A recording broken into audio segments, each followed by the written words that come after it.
Time to talk some Friday. Del Mar, November the 24th, which is Black Friday, and DRF has a Black Friday sale right now, all the way through Monday, November the 27th.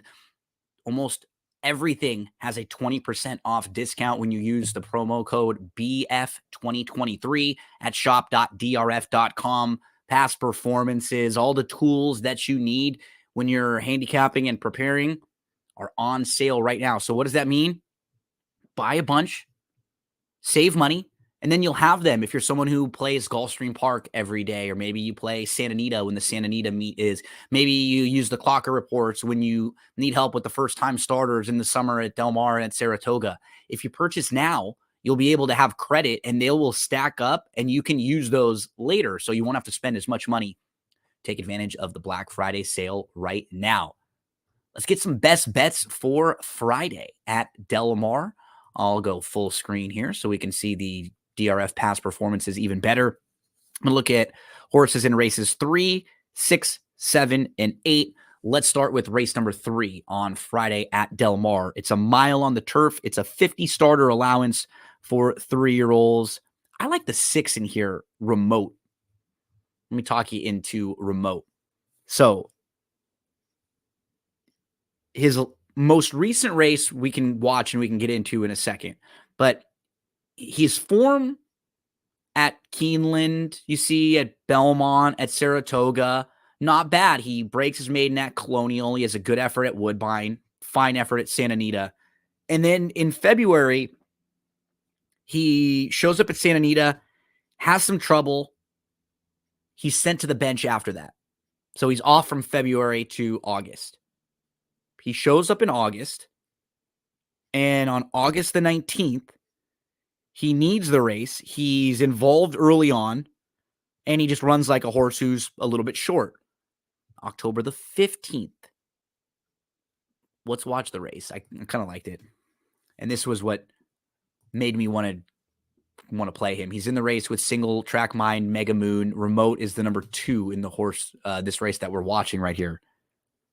And you could tell he did not want to go early to the lead because he's like on top naturally. But instead of going on with it, they decide to just sit, be really patient. They take him back, and he ends up sitting.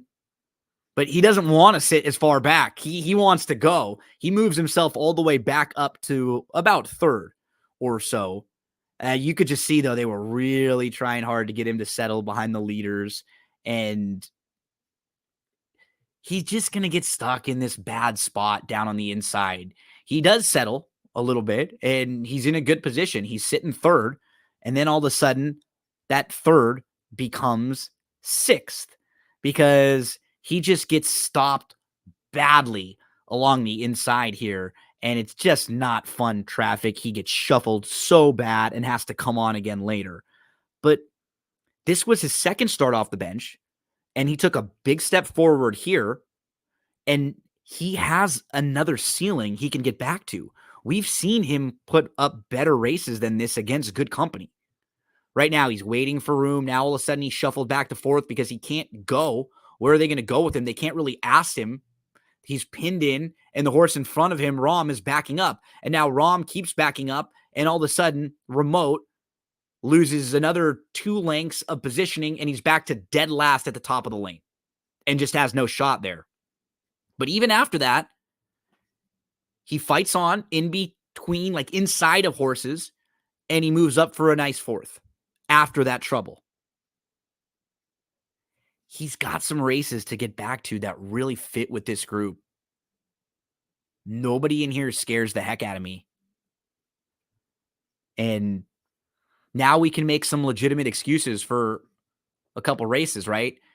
February, sent to the bench after. August, he needed the race. Then we just showed you the October 15th race. So his last 3 races, all legitimate excuses. Then look at the form prior to that.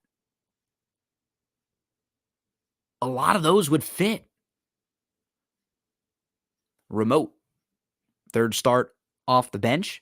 He also was behind Beef Winslow, and Beef Winslow just came back to win most recently and was put up via DQ over the weekend. So I like remote in here, 12-1. If we can get anything above 6, I think that's fair value on remote. Let's move to race number 6. I'm going to look at the 2 horse in here, Barton Strong. This is a maiden 20. And Barton Strong has 2 sprint races. That debut race, he had a fine start, but he ended up getting pushed back. He was in the 2 path. And all of a sudden, he's 12th at Los Alamitos. He was not far off of it. He makes an early move in between horses, and then he angles around. The top 2 had separated, but he was a good third that day at Los Al in the debut. Then October the 29th, he is slow early. He gets outrun a little bit. He's last of 8. He's about 6 lengths off, but he tips out 4 wide. He makes this big move to try to get into it, and he just flattens out late. But it was better than looks because he was chasing a lone speed winner that day. And now he's going to go 2 sprints to a route. Should be much, much closer here early on. The number 2, Barton Strong. 2 sprints to a route, stretching out. Let's go Barton Strong at 5-1. Anything over 7-2 feels fair. Moving to race number 7. It's the grade 2 Hollywood Turf Cup. I like the 5 in here. Astronaut, who's 5-1 on the morning line. Astronaut is a multiple graded stakes winner. And his last start, they went over to Aqueduct, Belmont at Aqueduct, and it was a yielding turf course. I think he just put a line right through it. Now, he's finally going to be able to put a couple starts together. Over the last few years, he's just had to race and then time off. Even his last 3 starts have all been followed by layoffs.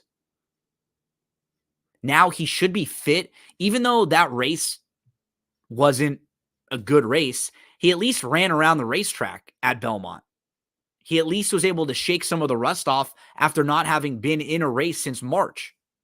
And then prior to that, not having been in a race since November when he won the grade 2 Red Smith. He's actually got some speed if they don't go that fast, but he can close and he can pass horses.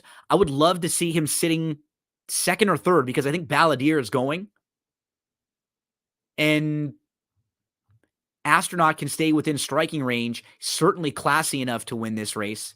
And the price should be fair because he has a couple clunkers in his last few. I think we found reasons to excuse those. Astronaut, anything over 7-2 feels like a fair price. Let's finish up race number 8, my final play of Friday at Del Mar. It's the number 1, Perfect Flight. Another horse where let's just eliminate his last 2 races. He tried the turf, didn't like it, didn't really run well, and look how fast they were going in that race. They went 21-1, 43-1 to the half. Just flying. Then on August the 25th, he went over to Charlestown, ran against Graded Stakes Company, and it was on a wet track. So you can eliminate that race. Look at the July 30th.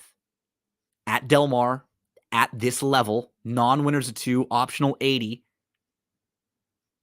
He wins at 10-1. Going a mile on the dirt, same exact conditions, same exact track, everything. And he sat the exact type of trip I'm hoping he sits in here. He was 5th, like 3 or 4 lengths off. He was in the 2 path, maybe 4 lengths off. He waited. He just got a nice opening and he shot clear. It was a great ride that day. He should save all the ground in here. And that versatility could really help him because I think there's a decent amount of speed. You know, Tahoe Sunrise is going to go. Right next door, Full Screen is going to go. Fast Draw Munnings doesn't want to be too fast. And I think, McLaren Vale is more of a presser. Should leave a nice spot stalking for Perfect Flight to get some pace to run at. Hopefully gets the exact same type of trip that we saw on July the 30th at Del Mar. It's Friday at Del Mar, November the 24th. A couple plays for you to use throughout the card. Don't forget about that Black Friday sale. It is the biggest DRF sale ever. 20% off almost everything in shop.drf.com. Good luck on Friday at Del Mar.